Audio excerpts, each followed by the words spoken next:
La pollution atmosphérique liée à un risque plus élevé de glaucome. Vivre dans une zone plus polluée serait associée à une plus grande probabilité de souffrir d'un glaucome, une maladie oculaire invalidante pouvant causer la cécité, selon une nouvelle étude menée par des chercheurs anglais. Ces derniers rappellent l'importance de mener des politiques de prévention, notamment contre les particules fines. De nombreuses études ont démontré que les personnes vivant dans des zones polluées sont plus à risque en ce qui concerne de nombreux problèmes de santé à court et à long terme, maladies respiratoires aiguës et chroniques, cancer du poumon, par exemple, ainsi que maladies cardiovasculaires. D'autres effets sont moins connus, par exemple le fait que les particules fines peuvent aussi s'attaquer au cerveau et provoquer divers troubles comme la maladie d'Alzheimer. Le dernier risque en date, dévoilé par des chercheurs de l'University College London, concerne le glaucome, maladie de l'œil caractérisée par des lésions du nerf optique qui part de la rétine jusqu'au cerveau.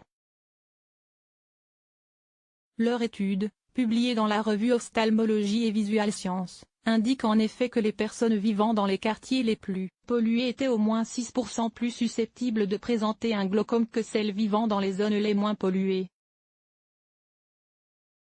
Nous avons trouvé une autre raison pour laquelle la pollution de l'air devrait être considérée comme une priorité de santé publique. Il serait utile de lutter contre les sources de pollution de l'air pour la santé des yeux, aux côtés d'autres problèmes de santé, expliquent les chercheurs. Dans le glaucome, les terminaisons nerveuses du nerf optique sont abîmées au niveau de la rétine et ce dernier perd progressivement ses fibres. Les particules fines sont en cause. Il en résulte une atteinte progressive du champ de vision, l'espace que voit l'œil se réduit petit à petit. Selon l'Organisation mondiale de la santé, le glaucome demeure l'une des causes principales de déficience visuelle dans le monde. Elle estime qu'il est responsable de près de 5,2 millions d'aveugles, soit 15% du poids de la cécité dans le monde. La plupart des facteurs de risque du glaucome sont hors de notre contrôle, tels que l'âge avancé ou la génétique. Il est prometteur que nous ayons identifié un deuxième facteur de risque de glaucome, après la tension de l'œil, qui puisse être modifié par les changements de mode de vie, de traitement ou de politique, ajoute le Pr Foster. Les résultats sont issus d'une cohorte britannique de 111 370 participants ayant subi des tests, de vue de 2006 à 2010 sur des sites répartis dans toute la Grande-Bretagne. Il leur a été demandé s'ils étaient atteints de glaucome et s'ils avaient déjà passé des tests oculaires pour mesurer la pression intraoculaire de l'œil et pour mesurer l'épaisseur de la macula, zone centrale de la rétine.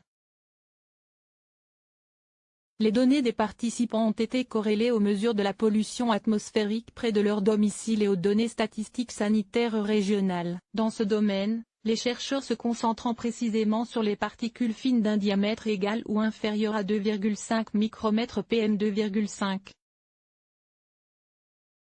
Un contrôle régulier des yeux à partir de 40 ans. L'équipe de recherche a découvert que les personnes vivant dans les régions les plus polluées avaient un risque plus élevé de l'ordre de 18% de souffrir d'un glaucome que les personnes vivant dans les quartiers les moins pollués du panel. Ces personnes étaient par ailleurs beaucoup plus susceptibles d'avoir une rétine plus fine, un des changements typiques de la progression du glaucome.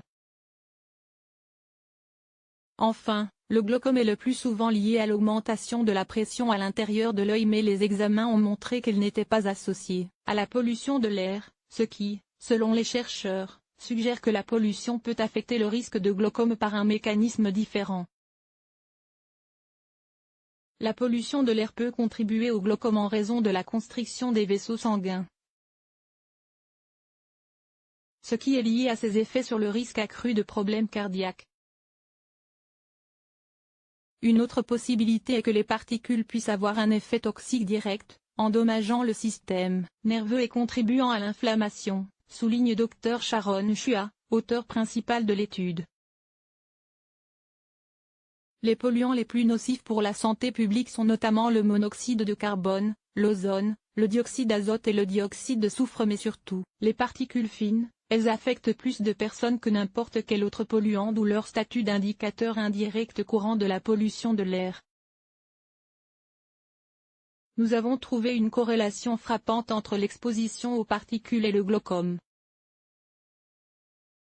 Étant donné que notre étude a eu lieu au Royaume-Uni, où la pollution par les particules fines est relativement faible à l'échelle mondiale, ce lien pourrait être encore plus fort ailleurs dans le monde. Et comme nous n'avons pas inclus la pollution de l'air intérieur et l'exposition sur le lieu de travail, les effets réels pourraient être encore plus importants, concluent les chercheurs. À noter que le glaucome se développe au début sans douleur ou tout autre signe, c'est pourquoi il est recommandé de faire contrôler ses yeux régulièrement à partir de 40 ans, pour dépister aussi une autre maladie oculaire fréquente, l'ADMLA.